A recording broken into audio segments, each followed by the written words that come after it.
안녕하세요, 북리지 김성민입니다. 큐라의 새로운 업데이트 버전 4.8 버전이 올라와서 설치해 보았습니다. 다양한 변화가 있었는데요. 주로 그래픽 쪽에서 사용자 편의성을 위해 바뀐 부분과 평소에 불편했던 버그 픽스가 있어 공유 드려 봅니다. 총 5가지로 정리해 보았는데요. 하나씩 살펴보겠습니다.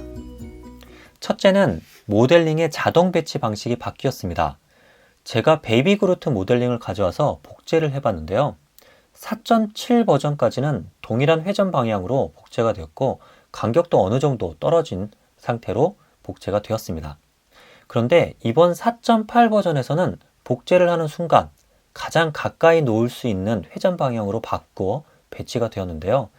이 기능은 프로사에서 제공을 해주었다고 극찬을 하더라고요. 근데 가만히 보면 겹쳐져 배치된 부분도 보입니다. 완벽하게 배치가 되는 게 아니라서 자동 배치 후 한 번은 꼭 살펴봐야 되겠습니다. 서연아주님의 모델링을 여러 개를 한꺼번에 가져와 배치해 봤습니다. 4.7 버전까지는 베드 안으로 못 들어온 파츠들이 보입니다. 그런데 4.8 버전에서는 모두가 베드 안에 배치된 것을 확인할 수 있었습니다. 그리고 역시 겹쳐진 부분이 있어 그런 것들은 수동으로 조금 조정해 주어야 했습니다. 또한 프로사 MK3S의 출력 파츠의 일부를 가져와 봤는데요. 이것도 동일한 결과를 확인해 볼 수 있었습니다. 4.7에서는 베드 안에 들어오지 못하고 밖에 나와 있는 파츠가 있었고요. 4.8에서는 모두가 안으로 들어왔지만 겹쳐져 있는 부분들이 존재하게 되었습니다. 이 기능의 아쉬운 점이라면 배치 방식을 자동 회전 방식과 기존 방식을 선택할 수 있게 해줬으면 하는 그런 생각이 들었습니다. 회전 방향이 바뀌면 인필 패턴 방향이나 탑바텀의 패턴 각도가 달라져 원치 않는 결과를 얻을 수 있겠다 싶었거든요. 다음 두 번째 변화는 모델링을 아래로 내렸을 때 출력이 안 되고 잘리는 부분에 색이 들어가게 되었다는 것입니다. 4.7에서 모델링을 베드 아래로 내리고 아래에서 봤을 때 필라멘트 색상이 위와 아래에 동일하게 적용이 되었습니다. 그러나 4.8에서는 짙은 파란색으로 바뀌어 어디까지 내려갔는지를 좀 더 선명하게 볼 수 있게 되었습니다. 세 번째도 그래픽 측면의 변화입니다. 미리 보기, 프리뷰 상태에서 모델링을 베드 밖으로 나가게 하면 회색 실루엣만 보였었는데요. 4.8 버전에서는 베드 밖으로 나가는 순간 줄무늬 형태로 바뀌어 보여줬습니다. 앞서 나온 베드 아래쪽 색깔 바꾸는 것과 같은 맥락의 변화인 것 같은데요. 저는 슬라이싱 시 이게 어떤 도움이 될지 잘 모르겠더군요. 여러분들 중에 이 기능의 쓰임새를 아시는 분은 댓글 남겨주시면 감사하겠습니다. 남은 두 가지는 버그 픽스에 대한 내용을 가져와 봤습니다. 네 번째로 영어로 Fix the Simplify algorithm, which should now properly remove tiny line segment again 이라고 되어 있는데요. 번역해보면 단순화 알고리즘을 고쳤다. 이 알고리즘은 아주 작은 라인 세그먼트를 적절히 다시 제거할 수 있게 되었다.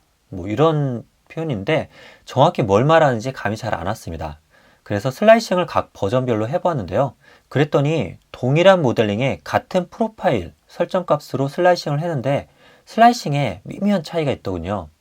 4.7은 예상 출력 시간이 1시간 28분, 4.8에서는 1시간 26분으로 아주 미묘하긴 하지만 아주 약간 시간이 줄은 걸 확인할 수 있었습니다. 그런데도 소모 필라멘트 길이는 같은 걸 보면 미세한 부분에 어떤 효율성 증가가 있었지 않나 그런 생각이 드네요. 베이비 그루트의 머리 쪽 출력 시 다르게 슬라이싱한 부분을 찾아 한번 같은 레이어를 비교해 보았습니다. 4.7에서는 아주 가느다란 선으로 탑 패턴을 형성하는 부분이 있었는데요. 4.8에서는 그것이 없이 슬라이싱이 되었습니다. 이런 부분은 실제 출력물의 품질이나 형태에는 영향을 미치지 않을 것으로 보이는 차이인데요. 4.8이 뭔가 개선된 게 아닐까 이런 생각이 들게 했습니다. 다섯 번째, 마지막은요. 제가 직접 불편했던 경험이 있던 문제였는데요. 해결되어 반가웠습니다. 이 문제는 스케일을 할 때 발생하는 상황인데요. 그냥 출력 모델링도 마찬가지지만 저는 서포트 블로커나 커스텀 서포트 형성 시에 많이 불편을 겪었습니다. 스케일 조정에서 유니폼 스케일, 균일한 크기 조정, 거기에 체크를 하지 않고 하나씩 움직이다가 해당 모델링을 회전시키고 나서 다시 스케일을 조절하려고 하면 스케일의 길이 부분과 스케일 퍼센트가 서로 따로 노는 것을 볼 수 있었습니다. 그래서 X를 움직이는데 Y 스케일의 퍼센트가 바뀐다거나 그 반대가 되거나 하는 등이죠. 이 때문에 제대로 된 조정을 못 해주곤 했었습니다. 그런데 4.8에서는 그 문제가 아주 잘 해결이 된 것 같습니다. 이상으로 업데이트된 4.8 버전에서 바뀐 부분에 대한 소개를 마칩니다. 4.7도 일주일 정도 뒤에 4.7.1 해서 마이너 업데이트가 있었는데요. 이번 4.8 버전도 곧바로 올리지 마시고 혹시 모를 버그를 대비해서 몇 주 뒤에 업데이트 하실 것을 권해드립니다. 그럼 모두들 즐거운 프린팅 생활 되시길 바라고요. 다음 영상에서 또 뵙도록 하겠습니다. 시청 감사합니다.